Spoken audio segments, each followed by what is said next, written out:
नमस्ते जगत्तारिणी त्राहि दुर्गे।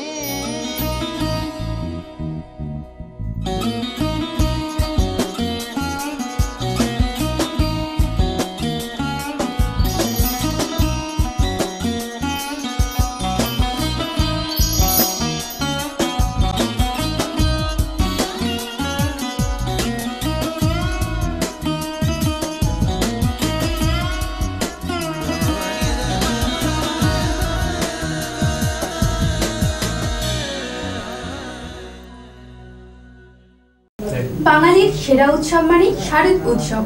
সেরা সেই উৎসবে সামিল হতে অপেক্ষার আর মাত্র কটা দিন। পাড়ায় পাড়ায় মণ্ডপে মণ্ডপে এখন দর্শনার্থীদের নজর কাড়ার তুমুল প্রস্তুতি। প্রস্তুত আমরাও। এবারের পুজোয় কোন ক্লাব হবে আমাদের বিচারের মণ্ডপ সজ্জায় সেরা, কোন ক্লাবের প্রতিমা শ্রেষ্ঠ নির্বাচিত হবে আমাদের চোখে, আর কোন ক্লাবের পরিবেশ আনন্দের উৎসবে সামিল করবে সকলকে। আসছে হাই গোল্ড মাইন শারদ সম্মান 2011। শুরু হয়ে গেছে তার কাউন্টডাউন। আমাদের প্রতিনিধিরা বেরিয়ে পড়েছে বিভিন্ন পুজো মণ্ডপে। আমি প্রীতি বেরিয়ে পড়েছি পাড়ায় পাড়ায়। বুঝতেই পারছেন শুরু হয়ে গেছে হাড্ডাহাড্ডি লড়াই, কে জিতবে হাই শারদ সম্মান এই নিয়ে কাউন্টডাউন তো শুরু হয়ে গেছে। আর এই মুহূর্তে আমরা পৌঁছে গেছি মালদার গৌরড উদয়ন ক্লাবে, মালদার বিগ বাজেটের মধ্যে একটা অন্যতম পুজো ক্লাব এটা। আর এই সময় আমরা কথা বলে নেব এই পুজো কমিটির উদ্যোক্তার সাথে। সব মাথায় ঝড় বৃষ্টি সব মাথায় নিয়ে কাজ চলছে। আমরা দাদার কাছে জেনে নেব যে কত শতাংশ কাজ পূরণ হয়েছে। দেখতেই পাচ্ছেন আমাদের এখনো মহালয়ার পরের দিন থেকে মোটামুটি আমাদের কমপ্লিট হয়ে যাবে মণ্ডপ। আর এই পুজোর মানে থিম কি, মানে প্রতিমা কি নতুন, প্রতিমায় কি কোনো নতুনত্ব রয়েছে না সাবেকি প্রতিমা? আমাদের প্রতিমা হচ্ছে একদম দেবী প্রতিমা, ডাকের সাজের 22 ফিট। আমাদের ঐতিহ্য এটা যে 22 ফিট উঁচু। প্যান্ডেলে ঢুকে দর্শকের প্রথমে কি চমক পাবে? আমাদের প্রতিমা সবচেয়ে বড় প্রতিমা 22 ফিটের। আর প্যান্ডেলের ভিতরে আমাদের একটা মন্দিরের অনুকরণে আমরা মন্দির করছি। আমরা আশা করছি প্রত্যেক বছর যেমন দর্শকরা আনন্দ পায়, আমরা এবারও মালদাবাসীকে আনন্দ দেব। শহরে উত্তর থেকে দক্ষিণ, পূর্ব থেকে পশ্চিম, কি ভাবছেন নজর কাড়বে দর্শকের? অবশ্যই। আমাদের এখানে একটা জিনিস আছে যে বাচ্চাদের থেকে বড়দের সবকিছু সবারই মনোরঞ্জন করার জন্য আমরা এখানে করে থাকি পুজো। আমাদের সবচেয়ে যেটা প্রত্যেক বছর এখানে থাকে মিকি মাউস আপ্পু, প্রত্যেক বছর সেটা থেকে আমরা গত 10 বছর ধরে করে থাকি বাচ্চাদের জন্য। এবং বড়দের জন্য তো আমাদের আছে, আমরা সপ্তমীর দিন ষষ্ঠীর দিন আমরা করছি, আমাদের বস্ত্র বিতরণ দিয়ে অনুষ্ঠান শুরু করব। নবমীর দিন যেটা কেউ মালদাতে কেউ ভাবে না, ঢাকিদের জন্য আমাদের একটা কোম্পানি গত বছর থেকে আমরা শুরু করেছি ঢাকিদের নিয়ে প্রতিযোগিতা। সেই প্রতিযোগিতায় আমরা ক্যাশ প্রাইজ দেবো এবং সাথে সাথে ট্রফিও দেবো। এটাও গত বছর থেকে আমাদের খুব সাড়া জাগিয়েছে। এবারও সেটা আমরা করছি নবমীর দিন। আপনাদের এই পুজো কত বছর পুরনো? আমাদের 52 সালে শুরু হয়েছিল, 1952 সালে। এটা 60তম পুজো আমাদের, 60। দাদা কি ভাবছেন হাই শারদ সম্মান জিতে নিতে পারবেন কিনা? আমরা তো চেষ্টা করব। দেখুন গত 2 বছর আমরা সেরা 10-এর মধ্যে পেয়েছিলাম। এবারও চেষ্টা করব যে প্রতিযোগিতা ভেবে আমরা করছি না, দর্শকরাই বলবে কি হচ্ছে না হচ্ছে। আমাদের চেষ্টা তো করবো যে হওয়ার জন্য। তাহলে আপনাদের সম্পূর্ণ আশ্বাস যে হাই শারদ সম্মান সেরা শিরোপা আপনারাই পাবেন? এখন দর্শক বলবে, আমি বলে দিলে তো আর হবে না। তো চেষ্টা করব এবং দর্শক যা বলবে সেটাকে মেনে নিতে হবে। হাই শারদ সম্মান তারা পাবে বলেই তাদের দাবি। এখন শুধু সময়ের অপেক্ষা, দেখাই যাবে মালদার উদয়ন ক্লাব হাই শারদ সম্মান পাচ্ছে কিনা। সেই জন্য অবশ্যই চোখ রাখতে হবে হাই টিভির পর্দায়। হাই শারদ সম্মান আমরাই পাবো। হাই শারদ সম্মান আমরা 2011 উদয়ন ক্লাব এবার জিতবে। পুজো আসতে আর হাতে গোনা কয়েকদিন বাকি। হাই শারদ সম্মানের শ্রেষ্ঠত্বের শিরোপা কে পাবে তা নিয়ে শুরু হয়ে গেছে জোর কদমে লড়াই। আমাদেরও কাউন্টডাউন শুরু হয়ে গেছে। আর আমি স্বর্ণালী আজ ঘুরতে ঘুরতে চলে এসেছি সিংহতলা ইন্দু স্মৃতি সঙ্গতে।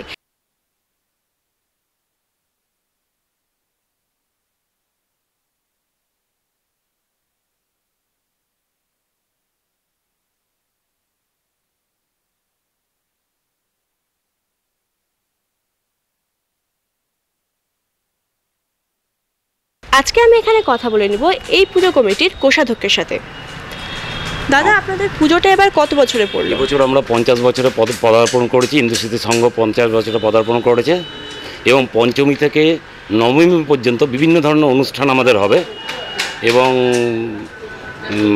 মানে মেন যেটা শুরু হচ্ছে মহালয়ার দিন 50টা ঘুড়ি আমরা আকাশে উড়িয়ে দেব।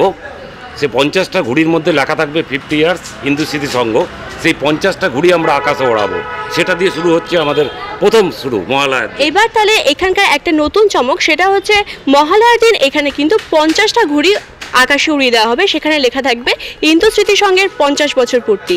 আচ্ছা, এবার পুজোতে আপনাদের এখানে মালদায় তো এত পুজো হচ্ছে, আপনাদের এখানে নতুনত্ব কি আছে, মানে কার জন্য, কিসের জন্য মানে সমস্ত দর্শনার্থীরা এখানে আসবে?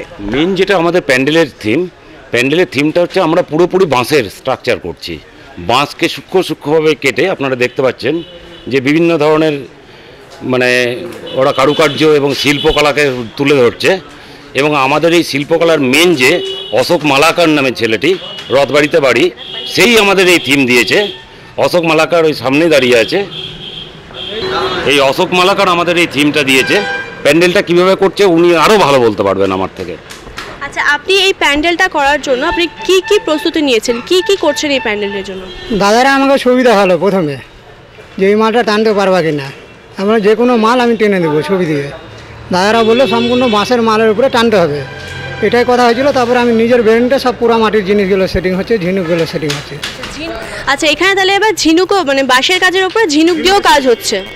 পুরো কাঁড়ির দড়ি হবে, দড়ি দিয়ে ফুলের কাজ করা হবে। আচ্ছা, এখানে আপনারা মানে এই পুজোটা তো আপনাদের সবার মানে এখানে তো আপনারা খুব মজা করেন, খুবই আনন্দ করেন, তো এখানে এবার পুজোতে মানে নতুনত্ব কি কি থাকছে আপনাদের? আমাদের পুজোতে নতুনত্ব যেমন মহালয়ায় ঘুড়ি উড়ানো একটা নতুনত্ব, তো সবথেকে নতুনত্ব আমাদের এখানে যে পুজো মণ্ডপে সবাই নানা রকম নিত্য নতুন হিসাবে কাজ করছে, কিন্তু এখন আমাদের এখানে যে বাঁশের বাতি দিয়ে ছোট ছোট করে কেটে যে পুজো মণ্ডপটি তৈরি করা হচ্ছে, যেমন নানা রকম সূক্ষ্ম কাজ, সামনে আরও অনেক কাজ আছে, কেমন তারা আরও ধীরে গতিতে এগিয়ে চলে যাচ্ছে। কেমন যেমন ছোট ছোট ঘট আছে, ঘটে সাজিয়ে এটাই আমাদের নিত্য নতুন কাজ, ঝিনুকের কাজ। যেমন ছোট ছোট কুলা, যেমন ওখানে সেই কুলোগুলো রাখা আছে, সেই কুলোগুলো মণ্ডপে একটা দুটো সবই সেটে দেওয়া হবে। ষষ্ঠী থেকে শুরু হবে আমাদের বিভিন্ন ধরনের অনুষ্ঠান, মানে উদ্বোধন থেকে শুরু করে বস্ত্রদান শিবির আয়োজন করা হয়েছে। আমরা দুস্থ ছেলে মেয়েদের মধ্যে বস্ত্রদান করব এবং বিভিন্ন সপ্তমী, অষ্টমী, নবমী, দশমী 4 দিনই আমাদের বিভিন্ন ধরনের প্রোগ্রাম থাকবে। এখানে তো আমরা দেখতে পেলাম প্রথমে তো মহালয়ার দিন 50টা ঘুড়ি ওড়ানো, এবং তারপর দেখলাম পঞ্চমীর দিন পঞ্চমী থেকে নবমী পর্যন্ত এখানে কিন্তু বস্ত্রদানও করা হবে।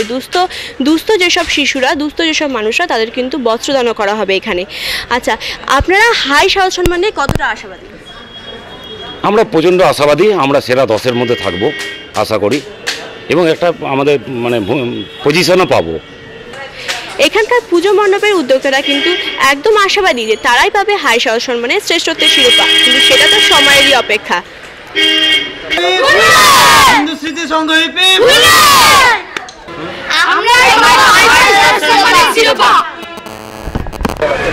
পুজোর কিন্তু আর বেশি দেরি নেই, একদম পুজো চলেই এসছে। আর তাই আজ আমি অঙ্কিতা হাই শারদ সম্মান নিয়ে বেরিয়ে পড়েছি পাড়ায় পাড়ায়। হাই শারদ সম্মানের খেতাব এবার কে জিতবে তার জন্য কিন্তু আমাদের কাউন্টডাউন শুরু হয়ে গেছে, আর সেই সঙ্গে শুরু হয়ে গেছে জেতার জন্য কিন্তু হাড্ডাহাড্ডি লড়াই। আর এই মুহূর্তে আমরা চলে এসেছি বিবেকানন্দ ক্রীড়া চক্র ক্লাবে।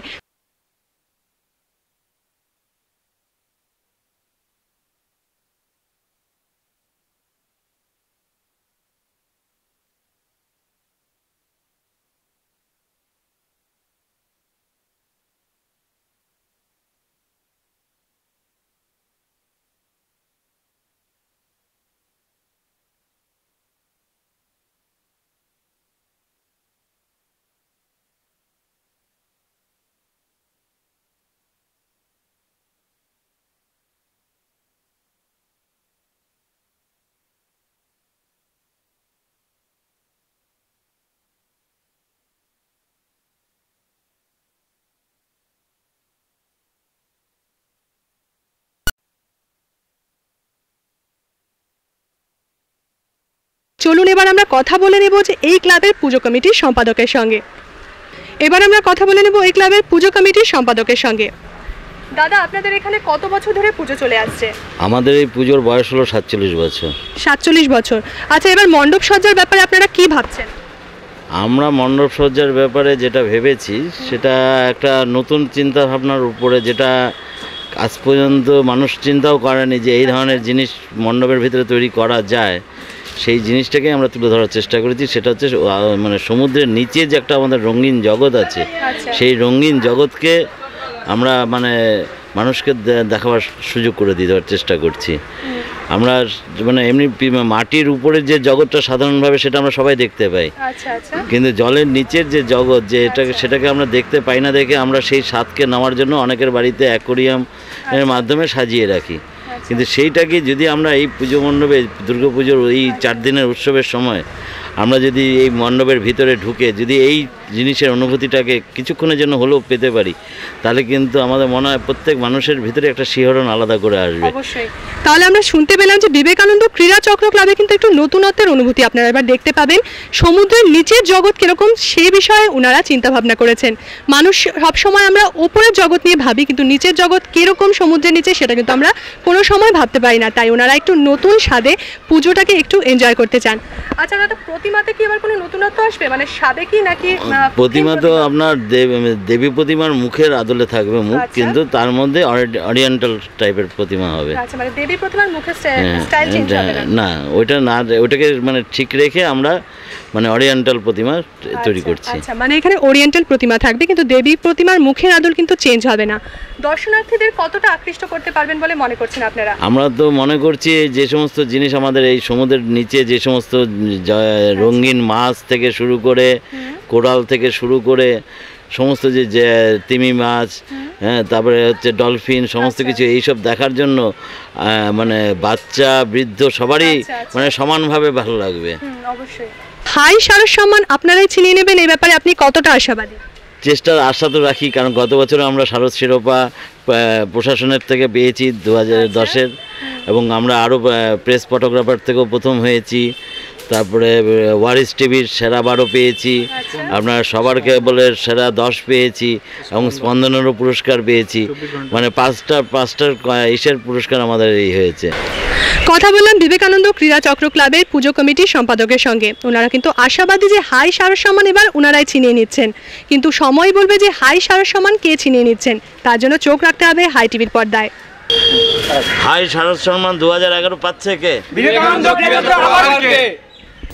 কি দেখলেন তো কেমন জোর কদমে চলছে প্রস্তুতি। চলতে থাকুক এই প্রস্তুতি, চলতে থাকুক আনন্দের রেশ। আর এরই মাঝে আমরা বেছে নেব বিভিন্ন বিষয়ে সেরাকে, জানবো হাই গোল্ড মাইন শারদ সম্মান 2011। আর তা জানার জন্য অবশ্যই অপেক্ষা করতে হবে আর মাত্র কটা দিন। প্রতি মুহূর্তে নজর রাখতে হবে শুধুমাত্র হাই টিভির পর্দায়। ততক্ষণ সবাই ভালো থাকবেন, সবাইকে ভালো রাখবেন, আর আপনাদের সকলকে নিয়ে আনন্দের উৎসবে সামিল হব আমরা।